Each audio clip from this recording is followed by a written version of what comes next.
বাতাসে জল আর পলির সৌরভ নিয়ে আবার এসেছে আষাঢ়।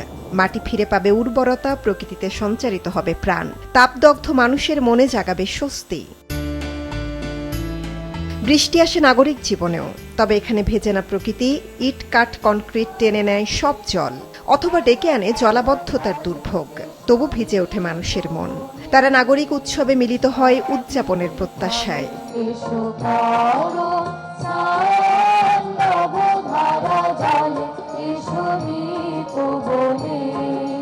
এই যে একটা আয়োজনে আসি, আমি প্রকৃতির সাথে মনে হইতেছে আমি এক হয়ে গেলাম। বর্ষার সময়, ঝড়ের সময় যে বাতাস, যে বৃষ্টি, যে পানি জমে ওখানে খেলা করা, এটা আমরা শহরে পাই না। গ্রামের বর্ষার একটা অন্যরকম স্মৃতি, অন্যরকম অনুভূতি, আবেগ। মেঘমল্লার দিয়ে সকাল 7:30টায় শুরু বাংলা একাডেমির নজরুল মঞ্চে উদীচীর বর্ষা উৎসব। এরপর একে একে সঙ্গীত, নৃত্য, আবৃত্তি আর বর্ষা কথনে চলে 1433-এর আষাঢ় বন্দনা।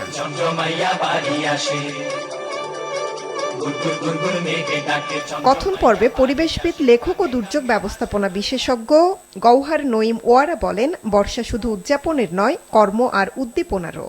অথচ জলবায়ু পরিবর্তনে বর্ষা হারাচ্ছে চিরচেনা রূপ। প্রেমিকের যেমন প্রেমিকার কাছে পৌঁছানোর অধিকার আছে, নদীরও তেমন অধিকার আছে সাগরের কাছে পৌঁছানোর। সেই পানিটুকু আমরা রাখছি না, তাহলে কিভাবে বর্ষা এসে আমাকে সাগরের কাছে নিয়ে যাবে? এবং সাগরের কাছে যদি নদী পৌঁছাতে না পারে, আমার সুন্দরবন থাকবে না। আমরা চকরিয়া সুন্দরবন হারিয়েছি চিংড়ি চাষ করতে গিয়ে, এবং এই সুন্দরবনকে আমরা হারাবো শুধু মিষ্টি পানি যেতে না দিয়ে। বদলে গেছে ঋতুর আচরণ, বৈশাখের বৃষ্টিতে তলিয়ে যাচ্ছে কৃষকের ক্ষেত, সর্বনাশা উন্নয়ন প্রকল্পে উজাড় হচ্ছে বনভূমি, দখল, বাঁধ আর উন্নয়নের আধিপত্যে মরে যাচ্ছে দেশের নদী, জলাশয়।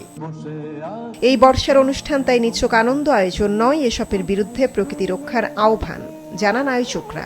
এই বর্ষা ঋতু কেবলমাত্র একটা ঋতুর বন্দনা নয়, বা একটা ঋতুভিত্তিক নিছক কোনো অনুষ্ঠান নয়। এটা হচ্ছে আমাদের প্রকৃতির উপরে সামগ্রিকভাবে যে আজকে নিষ্ঠুরতা নেমে এসেছে, তার বিরুদ্ধে আমাদের একটা সোচ্চার প্রতিবাদ। আমরা প্রকৃতিকে ভালোবাসি, আমরা জীবনকে ভালোবাসি, আমরা নদীকে ভালোবাসি, আমরা বনাঞ্চল ভালোবাসি।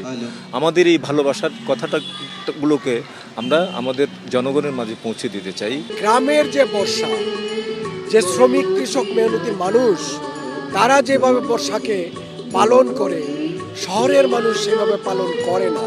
এই গ্রামের মানুষ যেভাবে বর্ষাকে পালন করে, সেটি হৃদয়ে ধারণ যেন করতে পারে শহরবাসী, এই উদ্দেশ্যটা আমাদের। পশু পাখি ফিরে পাবে আবাস, নদী পাবে গতি আর নাপ্য, জলবায়ুর সুষম বিন্যাসে কৃষকের মুখে ফুটবে হাসি। এই প্রত্যাশা জানিয়ে শেষ হয় এবারের বর্ষা উৎসব। মৌমিতা জান্নাত, মাছরাঙা সংবাদ, ঢাকা।